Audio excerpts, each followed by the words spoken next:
Welcome to Chit Chat Stocks. Before we get to this episode, we want to talk about our friends at Public. If you want to earn a 6.9% yield for the next 4 years or more, you need to check out the bond account at public.com. It's a new way to invest in a diversified portfolio of bonds and receive monthly interest payments. The best part, if you act now, you can potentially lock in a 6.9% yield until 2028. In other words, no need to worry about the Fed's upcoming rate cuts. With a bond account at public.com, you can earn a 6.9% yield even as rates fall. It only takes a couple of minutes to get started, but you have to act fast if you want to take advantage of some of the highest bond yields in years. Discover how you can lock in a 6.9% yield until 2028. The new bond account only at public.com/Chit Chat Stocks.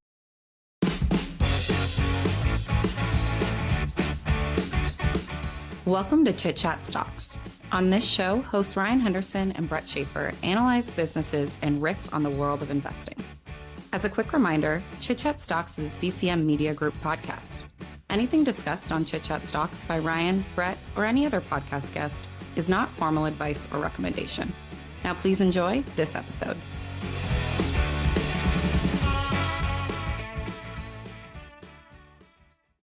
Welcome to Chit Chat Stocks. I am one of your hosts, Ryan Henderson, and I am joined, as always, by the one and only Brett Schaefer. And today we have one of our monthly individual stock research episodes, and you may have been able to guess it by the title. We are talking about Remitly.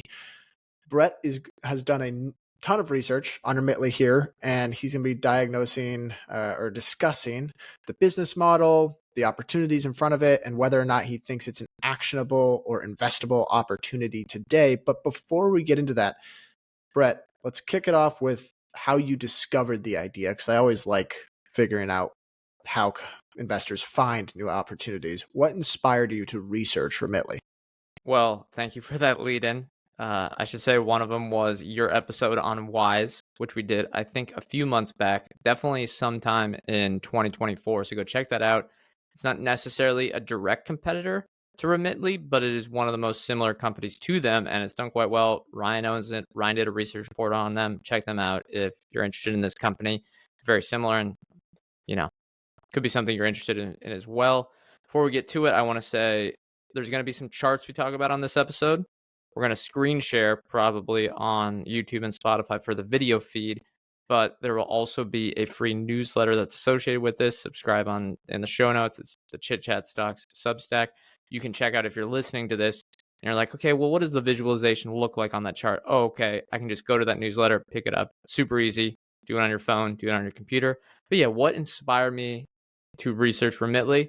Well, one, that episode that Ryan did, but second, I think it was a few weeks ago now, maybe 2 weeks ago, there was a thread from an investor who's named Mario Sabelli, and he just outlined the business case for them growing for a long, long time and why they can have increasing and a growing competitive advantage.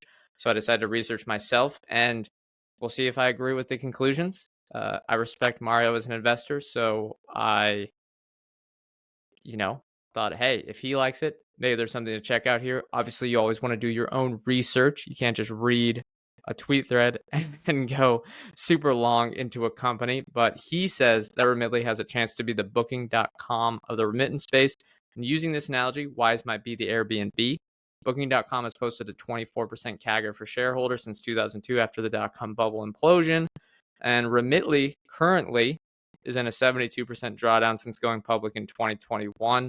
Since 2019, revenue has grown at a 61% annual rate. I think those two facts really warrant an investigation into the business. You have a stock that is totally collapsed, and you have revenue that keeps growing and growing and growing. We'll share some charts on that as well. But Ryan, is that a good tease? Hopefully listeners are a little excited to hear about this business and why it could be a promising investing opportunity.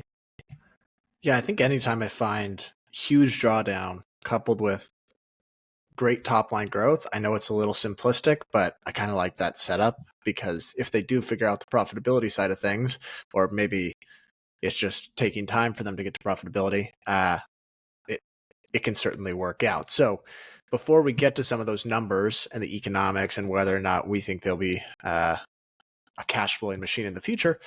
Let's talk about the history. This is I've already read the history because I read your notes, but it's kind of similar to Wise in terms of how it started. So why don't you give a little background on Remitly's business? Yep, classic VC-backed company. There's always the narrative here. And Ryan, if you see any of the charts here, go ahead and share them as I'm talking. So Matt Oppenheimer was working in Kenya when he noticed how frustrating it was for locals to receive money from out of the country. They had to pay a ton of fees. They had to pick up cash at various locations, and they risked robberies when picking up the money. There was a ton of friction and danger in the process. As a younger person who worked at a bank, which is Barclays, Oppenheimer thought that smartphones and digital technology could help improve the remittance market. Thus, with two other people, who are Josh Hugg and Shavaz Gulati, apologies if I'm not pronouncing that correctly, the idea for Remitly was born in 2011. It is currently based in Seattle and has followed a fairly typical VC-backed path. It began by focusing on a few corridors. Note, when I say corridor, in remittances, that means a specific country-to-country connection. So these were 3 corridors at the start.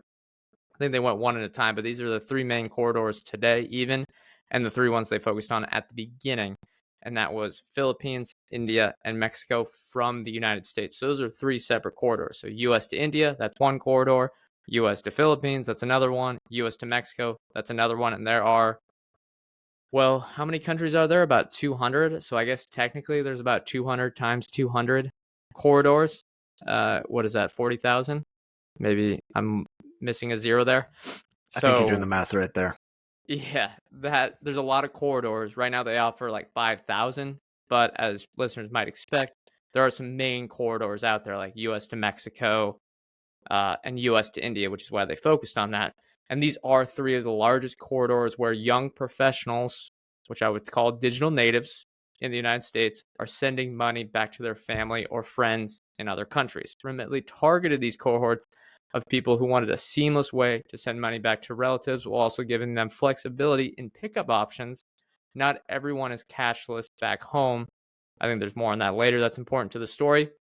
Today, it is the largest US-based digital remittance company, competing with the likes of Wise, PayPal, Western Union, and banks in remittance payments. I should say the definition is probably a bit specific because it doesn't include Wise because they're European and these are all kind of global companies, and then it doesn't include PayPal because they're not specifically a remittance company, but I guess, the what would you call it? The specific remittance companies, they're one of the largest by far. Now, over the last 12 months, send volume was $46 billion and has grown at a 51.5% annual clip since 2019. So it's gone from $7 billion in 2019 to $46 billion over the last 12 months. And management now estimates they have 2.5% market share in remittance send volume compared to 0 a decade ago.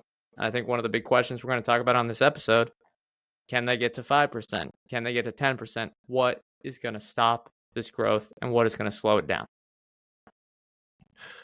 I think that's some good background there. The growth is astounding, and it seems like the growth even picked up in the last quarter, at least in terms of revenue. Yeah, I think there's some season. So if you're looking at the quarter-over-quarter stuff on, say, from our friends on FinChat, there is some seasonality. So trailing, it might be the best method. I think around the holidays, there's sometimes that pick up, and then at the beginning of the year, there isn't. And I think maybe in the summer, people are sending more money, but who knows? All right. Well, let's talk about what Remitly actually does. I think we've kind of alluded to it throughout the start of this episode, but what is the actual product? Why do people use it, and who are kind of the typical users?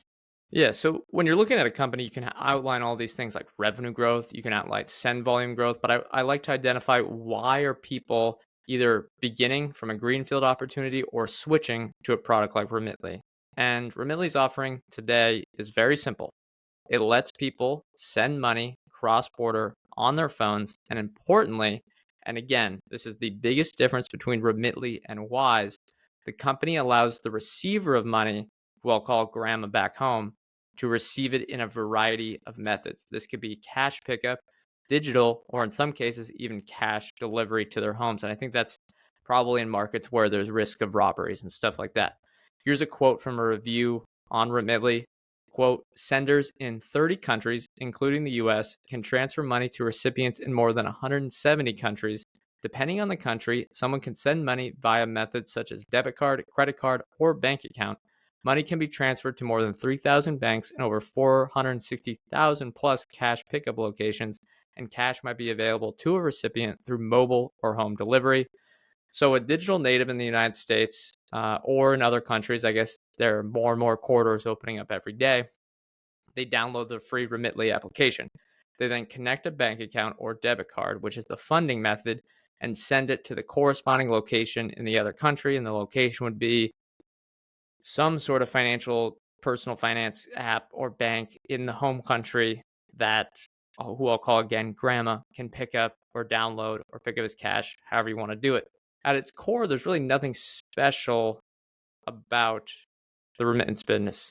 You simply have to follow the steps to get your business set up with the appropriate licenses, bank account partnerships, and the corresponding technology. So why did Remitly win over other startups? Because I think it focused, and this is what they talk about, so I'm really stealing what they say, on what customers care about with remittances. First, they care about trust and reliability. Oppenheimer, the founder and CEO, repeatedly says that a brand is a promise to a customer that is repeatedly delivered.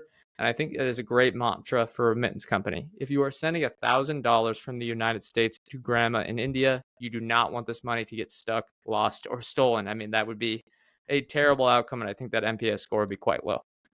Yeah. And, think about it from this customer's perspective. Do you care more about having the absolute lowest possible fees when you're sending $1,000 back to your grandma? Or do you care about them being able to safely pick it up or safely receive it? And you're willing to take, maybe not the absolute lowest fees, but still lower than the alternatives, while knowing that you can trust they're going to receive the actual payment.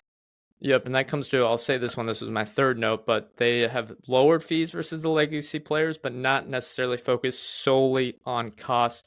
They want to provide the best value for customers, which is someone in, say, the United States sending money regularly to someone else abroad, or the United Kingdom, or even like, say, South Africa to Bangladesh, something like that. Now, for anyone who follows Wise after our coverage on that show, I would note that the companies do not overlap as much as you think. Wise began in Europe and is focused on richer consumers sending digital-only remittances or going beyond just remittances to international personal finance, and that's why their take rate is lower. Now, the third reason that I think Remitly has succeeded is they focused on specific corridors to perfect the product for that corridor over time. Each country will have different cultural norms when it comes to banking and payments, so Remitly tailors its business by setting up local marketing, banking partnerships, and payout partnerships that are important for both the receiver and the sender. And this makes the customer experience that much better. To stereotype it, Wise is going after the digital nomad who lives abroad, and Remitly is going after the immigrant tech bro sending money back home. I think that's a fair way to try to classify. Obviously, that's not the only people that are sending it, but that's kind of the core cohort that they're targeting. Now, we don't have anecdotal evidence that we're not sending money abroad, but I told Ryan, and I tried it myself, to download the app and almost do a hypothetical transfer. And Ryan, I'm curious, you obviously didn't send money to a random account in India, but how'd that process go? Did you understand the app? Do you think you would be able to send money through them without contacting customer support? Yeah. You asked me to sign up for the app right before the episode, and I did that, and I was like kind of reluctant to do it at first, to be honest, because sometimes you do this and it's frankly a pain to approve the bank, do all this stuff, approve your account, make sure it's accessible, all this stuff. Remitly was honestly super quick, very intuitive. I thought it was actually a lot more intuitive than Wise, which I'm At a least customer for there. Remittances, you mean? Like Yeah. that? And that's Just their sending focus. And an easy payment. Yeah. It seemed very, very easy. And the different receiving options. So whether you want it in a mobile wallet, whether you want it to show up at a bank, whether you want it to show up as cash for receipt, we're all just one click away. It is very simple to choose what you wanted to do. So I thought it was a very, very intuitive app, and it seems like It seems like anyone could probably download it and get up to speed pretty quickly. Yeah, and there's a lot of things. Again, we're going to use probably India as an example because that's one of their largest markets. But replicating that, I think, would be quite difficult, especially for someone that's not focused on this niche. I don't even think Wise wants to do this, where you have to get all the local pickup locations, all the local languages, all the local banking partnerships and regulations. That's just tough, and that shows, I think, why they've won in these corridors is because they focus on just a few corridors instead of at the beginning say, oh, we're going to have all these corridors, we're going to replicate Western Union. Maybe they were a bit smarter, and that's why they're growing quicker. Yeah, here's the other thing is it really is not, Wise is not a great direct comparison, but Wise, for the most part, it seems they want to keep the money on the platform and be sort of an all-in-one solution, whereas Remitly is just addressing a pain point in the remittance market. And they're doing a really good job of that. And you can see the impact that it's having and the adoption that it's getting because they're keeping it simple, address the pain points for customers, and make it a very intuitive solution. They've done a really good job of that. Yeah, like no one's going to switch from Wise to Remitly or even use Remitly probably at all to send money from the US to Canada or the US to the United Kingdom. But for a place where it's, like everyone's not really a digital native, it really works for Remitly, I think. And there's all the complications when you get to different countries with a lot of different cultural norms. But yeah, I think that sums it up for why they offer it and why they've grown their customers at such a fast rate. All right, let's go through the company's business model. How are they growing? What are the unit economics here? Yeah, I'll say again, there's a lot to like, but at the end of the day, the business model is pretty simple and easy to understand. They take, almost all of their revenue today, I'm guessing over 99%, comes from cross-border payment fees. It simply takes a cut of every transaction sent on the network. So to calculate a take rate, I take the revenue and then divide it by the total payment volume over a period. Over the last 12 months, I have a take rate of 2.35%. In 2019, the take rate was 1.79%. So I guess over 2%. It's actually trended higher. You might be concerned about this. You might be asking a question that this is a bit high for a remittance disruptor compared to the Western Unions of the world. Isn't Wise at a sub 1% take rate? Actually, I should confirm that. Ryan, I believe it's at like an average of 0.6, something like that. Is that correct? On average, yeah, 0.67, I believe. Yeah, so that's a concern that makes sense. It's logical, but remember that Remitly is offering cash pickup and other solutions that are more costly, but improves the customer value proposition. This is why volumes are growing so quickly, in my opinion. If it's solely focused on digital transactions, well, it might have a lower take rate, but then it would be compressing its addressable market and probably not improving the customer value proposition. Where, let's say I'm someone who lives in their host city, Seattle, and they want to send money back to India, but grandma, who I'm going to say every time, only wants to pick up something in cash from a specific location. Well, it's more costly to do that. You're going to have to pay a higher fee. But if that's the only way to send it, well, then you're not going to become a Remitly customer. And if they can build that trust, then eventually, maybe everyone goes digital. And as I wrote here in the report, over time, Remitly likely becomes entirely digital or the vast majority digital as more and more of the world just embraces smartphone payments. As this occurs, I would hope they lower fees for customers, but it's definitely something to track. I don't think it's a giant concern because it's not necessarily only about the take rate, but about the all-in value. All right, anything on that before I get to the income statement? No, it makes sense. Let's run through the costs. What are kind of the biggest cost centers for them, and then how have margins trended over time? Yeah, so I think this is important stuff, and I know in audio format we don't want too many numbers, so I'll just say that you have transaction expenses, which is just payment processing and the stuff they have to pay for sending, and that was 40% of revenue in 2022, but dropped to 35% of revenue in 2023. And then they have customer support costs, which have dropped to about 9% in 2023 compared to 10% in 2022. So you subtract those out of revenue. I have a gross margin of 55%, including customer support. That's not bad. I think it probably improves slightly, but there's not an absolute ceiling. This is not some software business that's going to hit 90% gross margin. And yeah, with those gross profit dollars, they're, as you can guess, spending a lot of money on marketing. 25% of revenue goes to sales and marketing right now. That was $234 million total in 2023.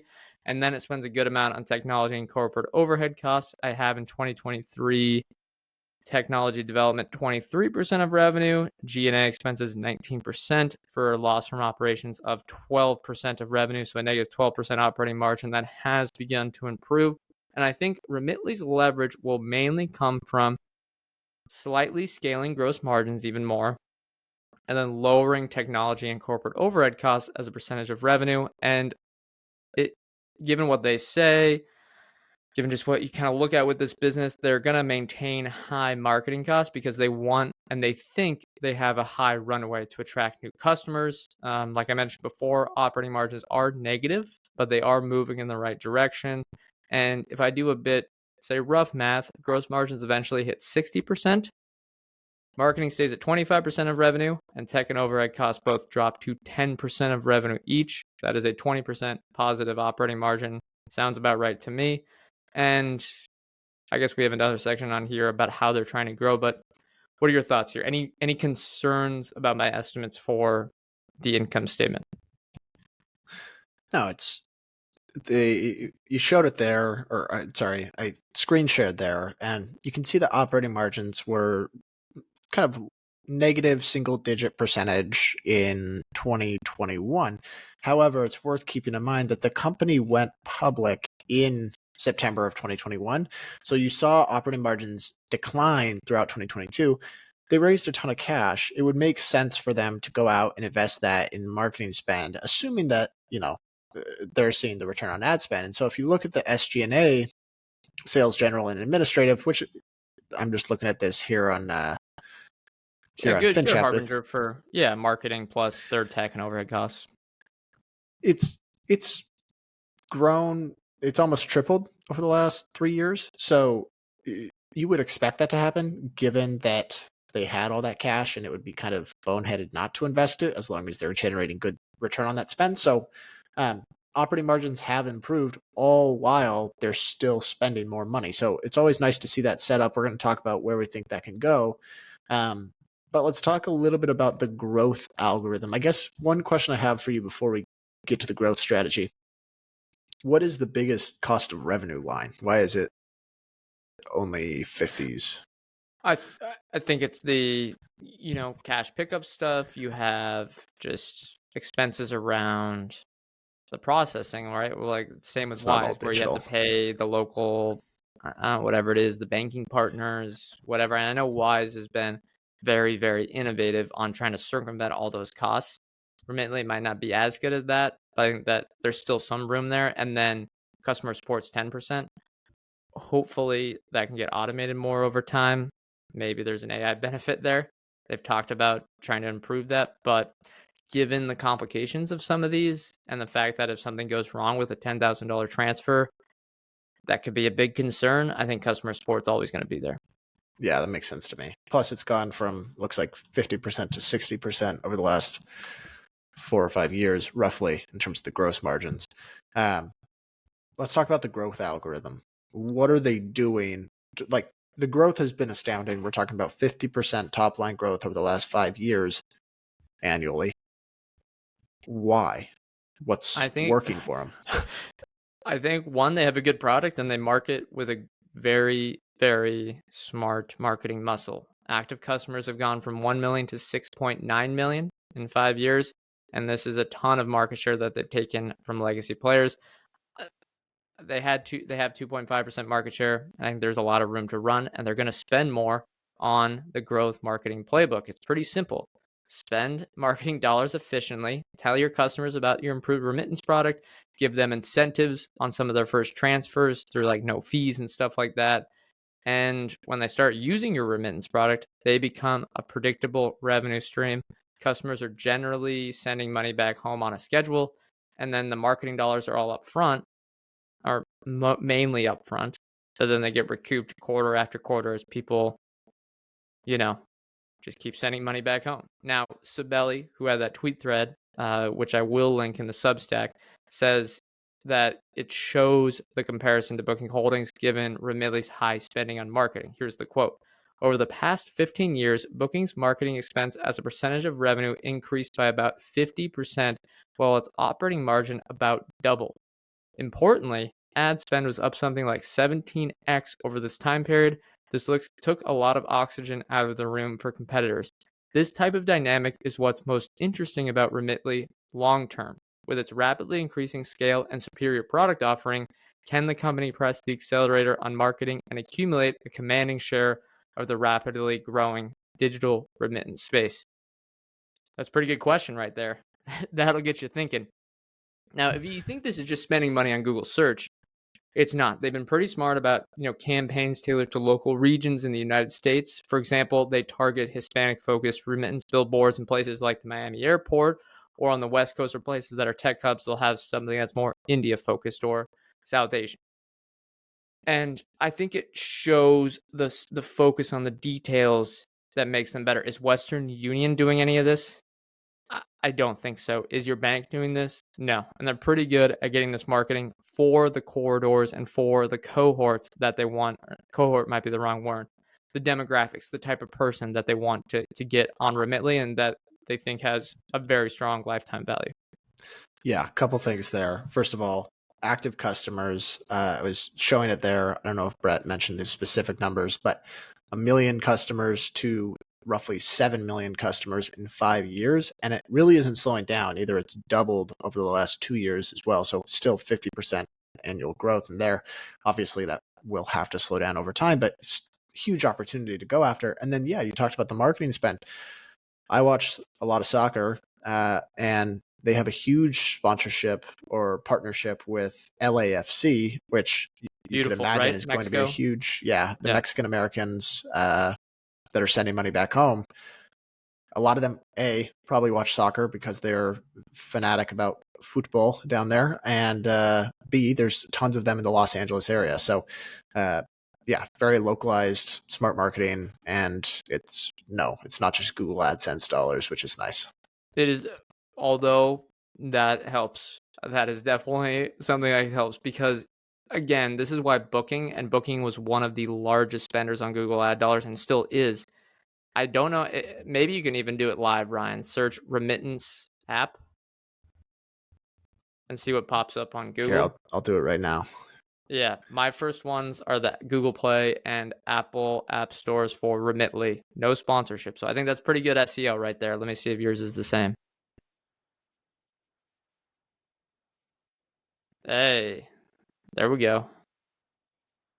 Beating Western Union, huh? I did remittance app. Sorry, I'm on mute there. Let me look up one more. Sorry in advance. There's going to be some typing noise, but easiest way to send money to Mexico? Yeah, do Mexico. That's Mexico. A question I would ask if I was trying to figure it out. Boom. Sponsored listing right there, top one. Yeah, so this is what Sabelli is talking about. When you have the scale, it allows you to spend $1 billion on marketing and retain that top spot, and you still have a great lifetime value, but none of the competitors can get that toehold in there, and that's why Booking has been so dominant over the last 20 years in the, accommodations and hotel booking space. This episode is brought to you by our friends at Yellow Brick Investing. Yellow Brick is the best aggregator of stock pitches across the internet. By tracking thousands of blogs, newsletters, fun letters, podcasts, and more, they collect and summarize the best stock pitches and bring them to you in a single place. Try it for free or upgrade to a paid plan to see investor returns and the latest stock pitches on joinyellowbrick.com/chitchat. We genuinely use Yellowbrick every single week here for stock research on small and microcap ideas, and think you can as well. Try it for yourself. Simply go to joinyellowbrick.com/chitchat and search a company or ticker you're interested in. You are bound to find a great report on just about any company. That's joinyellowbrick.com/chitchat. If you want to earn a 6.9% yield for the next 4 years or more, you need to check out the bond account at public.com. It's a new way to invest in a diversified portfolio of bonds and receive monthly interest payments. The best part, if you act now, you can potentially lock in a 6.9% yield until 2028. That's the new bond account at public.com. remitly.com/Chit Chat Stocks. Okay. One of the most important questions that we constantly look at, and something that I think we have both grown to prioritize more and more over time. Do you trust management? Yeah, I like Oppenheimer. He's ambitious, but not one of those VC-backed founders where you start rolling your eyes when they talk. I think that risk is low. It's not one of the right. It's not Adam Newman. They've executed. They've done well. They have good unit economics. They have improving income statement. If we look at his stake, he owns about 7 million shares worth around $100 million. It's about 3.7% of the company. Josh Hugg still owns a good amount, but I think he's not affiliated with them anymore, although he might be. I can confirm that. I think $100 million might be the sweet spot for an executive incentives. He does not have so much wealth where it's not a factor if Remitly blows up, but if Remitly does go bankrupt or something like that, he is not set up for life, and this is probably the majority of his savings and just his financial assets. But he still has a ton of skin in the game. I think he's plenty motivated to have Remitly succeed. If we look at their executive compensation metrics, they actually keep it simple, but it's kind of meh. They don't give bonuses or complicated payouts, but on the other hand, they do a lot of RSUs that aren't tied to any performance, so that's a bit much, and I would just track and see if they're just gifting a ton and ton of RSUs to the board and the executive team without good performance. Now, the performance has been great, so I'm okay with them getting compensated, but it's not a red flag. Could the compensation be improved where they target like send volume or profit margin target or something like that? Yes, but it's not a red flag to me. Ownership table, also not a huge concern. They have a big investment from Naspers, I think, or I can't remember. Naspers process, they have those complicated ownership structures where, remember, it was the way to invest in Alibaba or something like that when it was just some South African holding company, but they also are an investment company and they own a big stake here. But I think more importantly, Oppenheimer seems to be on a mission to transform international money transfers. He wants to win market share in this space and has proven the skills to do so in the past. I trust him in that regard. I think they need, or he needs to, and the team needs to probably earn more of my trust over the next 5 years if I'm going to be a shareholder, because again, I haven't been following them forever. They're a new company to the public markets, and it's not the same as, say, an Amazon that has been doing it for 25 years. Yeah, I think you are right, though. This is really kind of the sweet spot to be in. You've got a business that has a ton of momentum. You have the money now and the resources to invest aggressively, but you as the CEO, you aren't. I mean, $100 million net worth, obviously that's fine. It's tied up in the stock. It's tied up in the stock, right? It's tied up in the stock. And the other thing that's maybe worth mentioning, he probably lives in Seattle. You're around a lot of tech people. Real estate is not necessarily cheap here. There's still like the motivation is all still there. Yeah, if he goes bankrupt, or if Remitly does really, really poor, he's probably going to be just well off, but he has all the motivation in the world to do well. And there's no dual class share structure here. Everyone has the same voting rights. So I like the setup. And like you said, like if this company were 20 years older and they were the leader in remittances already, they probably got some mercenary CEO. They've got some guy who maybe he's got some decent incentives on the proxy statement, but it's not. He's not quite as motivated as Oppenheimer would be today.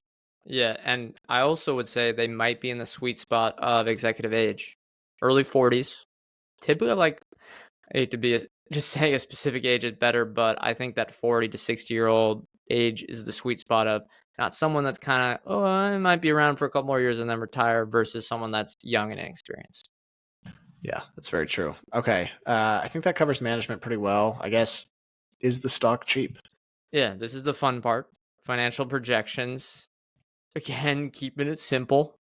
I'll go through some assumptions for Remitly and why I think they're reasonable. There are actually, from a payments volume perspective, there are a lot of tailwinds and headwinds that can materialize here, or maybe if you even go down to revenue, there's even more.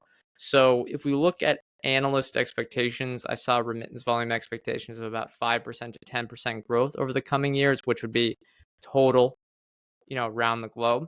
I think this is a good assumption that makes sense if I'm just thinking from a from a common sense perspective. You have one, inflation, two, GDP growth, hopefully around the world, and then the growing number of immigrants and global citizens sending money to another country. I think this can provide a 5% durable growth tailwind for Remitly. Now, second, I expect them to keep gaining market share due to one, its proven strategy and customer acquisition. Second, gaining more scale and word of mouth. Three, big banks don't care about this small part of their business that has a terrible customer experience, so they can steal customers from them. And then Western Union, MoneyGram, and other legacy direct competitors are facing an innovator's dilemma and have technical debt. And then fifth, digital remittances keep taking share. So there's a lot of tailwinds there for them to take market share. However, I do expect the take rate to come down, or I would actually hope it does, which will be a headwind to revenue growth. And I think if you add and subtract all that together, I believe a revenue growth assumption of 20% makes sense for the next 5 years. Now, that's probably the biggest assumption you have to make. So, Ryan, do you see any red flags? Am I getting too ambitious on one of these things? Because honestly, I thought this was the number where I wouldn't be surprised if it's a little lower, but I also wouldn't be surprised if it's higher too. Yeah, it's pretty hard to forecast with any of these businesses that are growing really quickly. In Remitly's case, they've been growing 50% on the top line for quite a while. So it seems like a revision down, but obviously growing at that pace is not sustainable, at least over the long run. So 20%, I think it's fair. Obviously, anytime I feel like I have to forecast out 20% growth in order to get a good return, I'm concerned. But in this case, 20% growth, you're getting a great return. You could probably do well even on 15% growth, at least through 2030. So it seems fair, it seems doable, but like you said, there are some things that kind of buoy it here that keep the floor high, which is it's inflation protected. So as inflation grows, the send volume will naturally grow as well. So they're benefited by that. And then the customer adoption has been really strong.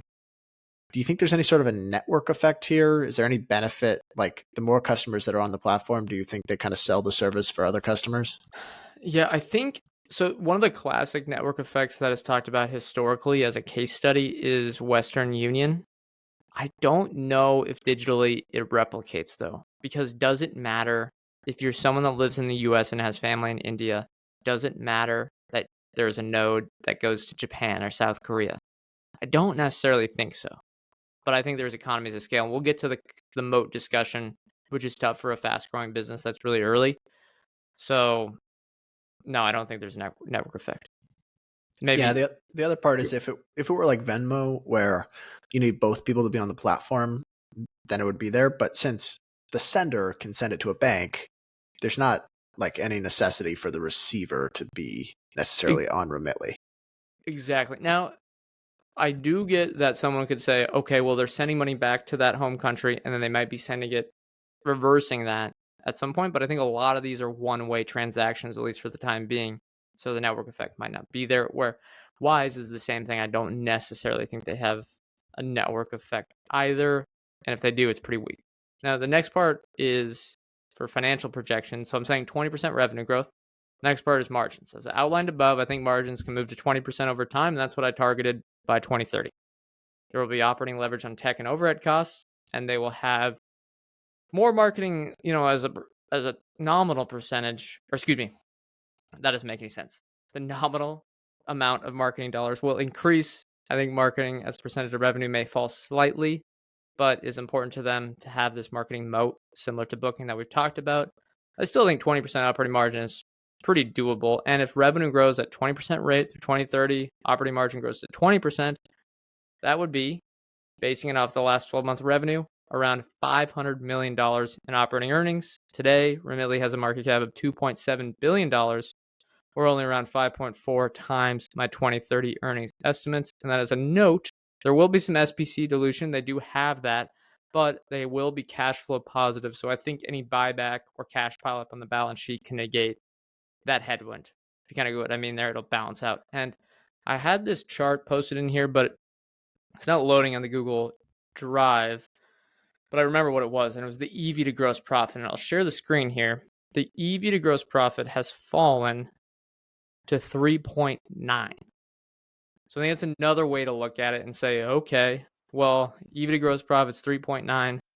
Gross profit can probably grow at a pretty fast clip over the next 5 to 10 years if they can get operating leverage through that. If the operating expenses can grow slower than gross profit, well, that might be a recipe for some good earnings growth. Yeah, I'm looking here. Maybe I'll share my screen as well. The consensus estimates for free cash flow margins at right now, it seems like analysts in consensus are estimating about 7% free cash flow margins by 2026. That's Do you compared to have earnings because they might have cash flow might be tough because of the business model? I can do operating income. It doesn't necessarily. Let's go. Operating income is expected to go from negative 100 million over the last 12 months to analysts are projecting 91 million by 2026. That feels fine to me, and I think if that happens, people might say, well, yeah, $100 million, and today the market cap's $2.7 billion, but I think given the revenue potential and giving the potential for further operating margin expansion from there, that's where I see the opportunity. Yeah, and it's also, I don't know. I think it's worth taking the analyst estimates with a grain of salt here because, like us, it's hard to forecast this growth rate for a business that's growing this quickly. It's really hard to know, A, what the top line will look like, and B, how much that will flow through to the bottom line. So, probably worth kind of formulating your own assumptions here. Do you want to talk, I guess, a little bit about the balance sheet? Is there any concerns here?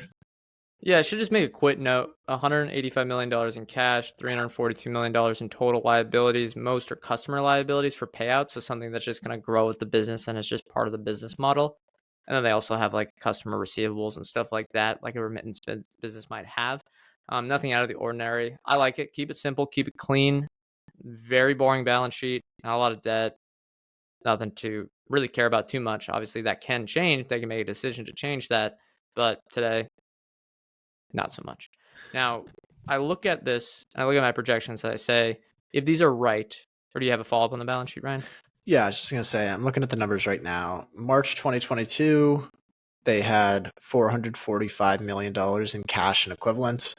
Today, they have $185 million. So they burned through about half of their cash pile over the last 2 years. As we said, they got a ton of cash from the IPO. So they're using that. And in the meantime, they've improved their cash flow margins to roughly break even at this point. So it's looks like they've been very efficient and kind of gotten to the place they want to be. I would suspect their cash balance starts to grow or stays relatively flat from here. Yep, exactly. And that's why the buyback will probably come in the SBC stuff, something to watch out for, but now that's something I'm hugely concerned about. But yeah, if I look at the estimates that I have, and if the estimates prove correct or are exceeded, I think this is probably a 3x or 5x return over the next 5 years. Now, my discussion question is, should I have confidence in these estimates? Ryan, what are your thoughts? And maybe we'll answer this further when we get to the competitive advantage section at the end. Confidence. I think you could confidence level 1 to 10. You're not allowed to choose 7. I'd probably go with a 5. I think it's really kind of a crapshoot trying to estimate top line growth for businesses like this. It's probably going to be solid because they have a lot of momentum, but to do it with any sort of accuracy is very, very difficult. So it's not like an O'Reilly where the number of cars on the road is going to grow 1% each year and you can probably guess the growth rate within 1 to 2 percentage points. It's going to be it's going to vary quite widely would be my guess. Okay, let me rephrase the question. Confidence level on double-digit revenue growth. I would probably, I'm not allowed to say 7. I would probably say 8. Yeah, 8.5, honestly. I'd be pretty confident. They have a lot of momentum in this business. And I think I'd be curious to see some churn figures, because I think once you're on Remitly, I would be very surprised if you start looking elsewhere. FinChat.io is the complete stock research platform for fundamental investors. They have all the standard financial data on more than 100,000 stocks globally. But beyond that, they have company-specific segment and KPI data on 1,800 stocks. Want to see NVIDIA's data center revenue? FinChat's got it. Like to track Spotify's premium subscribers? They've got that too. And they just added ETFs to the platform as well. The breadth of FinChat's data is truly one of a kind. We use FinChat every day, and I've personally been using the AI Copilot more and more to summarize earnings calls and conference transcripts. To get 15% off any paid plan, go to finchat.io/chitchat. That is finchat.io/chitchat to get 15% off any paid plan today. The link is in the show notes. Yeah, they don't talk about that much, but that is something maybe an analyst should ask. Hey, if you're an analyst listening to this, ask them that question. All right, one more topic I want to hit, and this is just two segments that help me be optimistic about Remitly's durable growth over the long term. One can drive, I think, material growth over the next 5 years and also longer, but one is more of their, say, decade-long product goals, business goals, stuff like that. So first is revenue outside of North America. So this is revenue from corridors that do not include North America, which would be Canada and the United States. So an example would be the United Kingdom to Kenya, just as an example. This segment has grown revenue at 109% year over year since 2019, and now is $242 million in revenue. So we went from basically nothing in 2019 to $242 million over the last 12 months. I think that's impressive, and that can keep going. And they can repeat their marketing muscle similar. I don't want to just make these OTA comparisons forever, but similar to Airbnb, where they have their core markets, but now they focused on places like Brazil or South Korea and tried to replicate and localize the marketing to help that work. The second one I want to talk about is Remitly Circle. So this is a product that's pretty much still in development, and maybe call it a beta product, but it's not. It might come out, in a year or two, maybe even longer. And instead of just the send with Remitly, Remitly Circle will allow customers, and I don't know the details of this, but it's going to allow them to save, send, and spend money internationally in a global account. Sounds like a Wise account to me. Remember, though, that the Venn diagram of Wise and Remitly customers is thinner than you think, so don't think they will necessarily be looking to steal customers from someone like Wise. I think it is an upsell to the existing customers, which, if you look at the people that send money back, if you look at, there's just a lot, like there's a lot of other things that, as people do financially, that send money back to, say, India, Mexico, other places. And if you are living in an emerging market with currency woes, why not park some cash in a different currency and earn a safe yield? That's just one example use case I have here for Remitly Circle. And is that going to be relevant to the financials anytime soon? No, but I think it shows the product roadmap and that they're, a little bit more ambitious than just being a remittance provider. Who do you think they have stolen share from? Who would you call their primary competitors? Western Union. Look at, I don't have any of the charts here. I probably should put one in the Substack. Western Union's KPIs have been stagnating for a long time. They're also stealing money from, I think, PayPal. And I also think they're stealing customers from PayPal. I also think they're stealing money from banks, who all charge a lot. PayPal owns Zoom, which is spelled XOOM. Really bad name, but I think that's where they're stealing money from. Do you think Remitly has a moat? I think Remitly has a weak moat, but a chance to expand it to a wide moat over the next 10 to 20 years. So with that being the case, I mean, I don't have extremely high confidence that Remitly can hit or exceed my growth projections or financial projections. But if they keep the momentum going, I think the predictability of the business will continue to increase, because if a competitive advantage is growing, it grows the durability of the business. And if it grows the durability of the business, it grows the predictability of the earnings. And for me, that's very important as a potential investor. So where does it obtain this moat? I think it's really through economies of scale and the regulatory stuff. And as we talked about, there's all the things you have to set up in each country. There are all the partnerships, the connections, the corridors. Now, some people describe that as regulatory stuff. Some people describe that as network effect, but I would really just put it into economies of scale. It's hard to build this instantly and create the same customer experience over time. I'll say it again. No one that sends money from the US to India cares if you open a corridor from US to Guyana in South America. But there's a lot of value in growing the total amount of payout methods, the total amount of uploading methods. There's also a barrier to entry from the regulations in all these countries. It is a slow process. And similar to Wise, Remitly is one of, if not the only other large digital first player to obtain this level of maybe this customer value proposition for all these customers. Now, I think they can attain economies of scale through a marketing advantage a little bit, but also just generally the scale that we talked about, where if they get to 5%, 10% market share in global remittances, they will have the gross profit firepower to maintain a high level of marketing spend and crowd out competitors trying to tackle them from any other startup or any other niche, while also having positive, bottom line profitability. And then when competing with legacy institutions such as banks or Western Union, I think the innovator's dilemma is at its side or on its side. I highly doubt these players will be able to replicate the seamless experience when using Remitly on a smartphone, add everything together. And I think Remitly has a small competitive advantage, one that is growing and one with the potential to grow with a long runway to gain market share over the next 10, 20 years. Yeah, I'm going to try to create a chart here just to compare the consumer to consumer transactions growth versus the two. But in the meantime, I guess, give us the conclusion. Are you buying shares in Remitly, or is it going on the watch list? I will be buying shares of Remitly. I think we'll just keep the standard disclosure things we do when this podcast comes out on Wednesday. I'll wait probably a little while, a couple days, maybe till the next week until I buy shares, but I will be buying shares. I think the stock is cheap. I trust management, and I think the company has a growing competitive advantage. All three boxes that I look for get checked. And I think the upside over the next 10 years is that Remitly is a 10-bagger.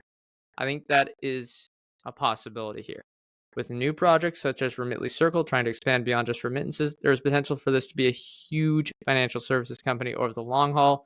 Although I don't think we need that to succeed, that could add a bit of a cherry on top. At $1 billion in revenue today, which is likely going to be $1.5 billion soon, I think we are generally protected to the downside at today's market cap, given the reliability of existing customers and unit economics that could be printing a good amount of profits if they stop reinvesting into marketing. Now, of course, people are probably rolling their eyes and saying, yeah, the stock, it's an unprofitable company. The stock could definitely fall 50% in the next year. I agree. Totally could. But over the long term, I think the value of the stock is protected by these existing customers, and I'm pretty confident that they can retain these existing customers. Growth can come from acquiring millions more over the next few years. I think high upside, protected downside for someone who has a 3 to 5 year time horizon. Now, I know it's funny for a company with negative margins, but I really, really high confidence in the value and predictability of Remitly's remittance customers. This is at the end of the day, the business model is not something that's radically different. So saying that they can get 20% operating margins is not some giant stretch. All right, what chart do you have for us, Ryan? This is Western Union versus Remitly's North America versus United States revenue. So it's similar, yeah.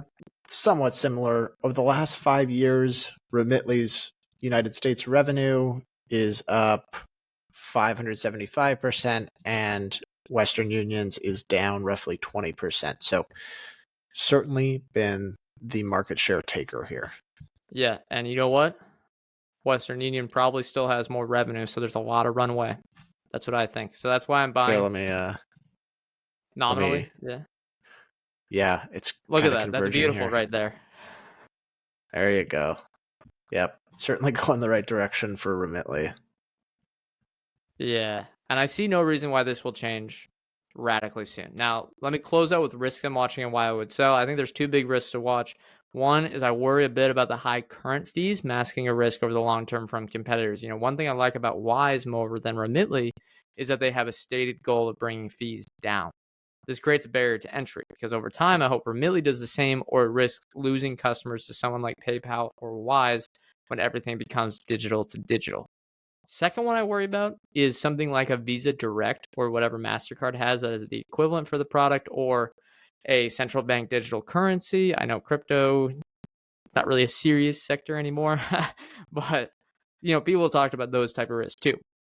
I get confused on exactly what Visa Direct is, but it says on its website that it is helping transform global money movement, and Visa talks about it growing very quickly. So essentially, I think it utilizes the Visa network and all its endpoints to help banks enable their customers to send money. Well, that's, you know, that's a competition with Remitly. Now, it has partners such as Adyen or Bank of America, and I think it's a potential risk to Remitly over the long term because it could level the playing field potentially. There's a long way to go here, and maybe even Remitly is a user of the Visa Direct network, but it's something to watch out for. This market has a lot of moving parts. There are a lot of different players, and someone like Visa, who is an integral part of another part of the payment space, could try to step on their toes. Yeah, here's something I like about Remitly. It is very clear what you get. Like, even in the name, if you're just thinking of a place to send a remittance, Remitly kind of comes to mind. Visa Direct, I think, is going to be a nightmare for consumer adoption if that's who they're targeting. Well, they're like the backbone for, They'll say, be a the Bank banks, of bank America to bank. do it. Yeah. Okay. And it's solely for remittances? No, it's essentially allowing people to send money in a quicker method. Say, it's really hard to describe, and I don't think I understand it fully, but maybe from different bank accounts, stuff like that, almost like ACH, almost like peer-to-peer, almost like a Fed Now, which I guess that type of stuff could be a competitor to Remitly over the long term if it goes cross-border. But given I don't think we're going to have one global country anytime soon. I think each country is going to continue to be different, and there will be frictions that companies like Remitly and Wise need to solve. And the biggest risk for me, I think, is that they don't have positive operating margins right now. Like, the business is unprofitable. And I think it's clear that they can get to positive profitability, but if they don't, it's going to show them wrong. And I think they need to show progress, not every quarter, but over the next couple of years, probably every year. If they don't, it will be a concern. I'm probably wrong about the unit economics, and I'll probably need to sell. That's really it. That's Remitly. And as a reminder, Brett and I follow some personal trading guidelines, which is just simply don't buy or sell, I guess, basically within a week of talking about a stock on the podcast. So when we say we're buying, that is not financial recommendation in any way. So a little bit of a disclosure there, but purely for Brett's personal account. This was a fun one. Do you have any company in mind for your next research report? So I was going to do Rocket Lab, but I think we're going to bring on someone that knows the company better as an interview to discuss them, which I think will be fun. What do you think about... There's some of these retailers out there, like Lululemon seems so fascinating, but it's like, okay, well, people kind of get that. Is that going to be something special? I don't know. Do you have any ideas for me? I'm open to suggestions. Retailers can be fun. Ulta and Lulu are kind of the two that come to mind for me. Celsius? Maybe. That could be a fun one. Because people kind of just do a lot of top level things like, oh, they're getting market share by it. But there might be more under the hood.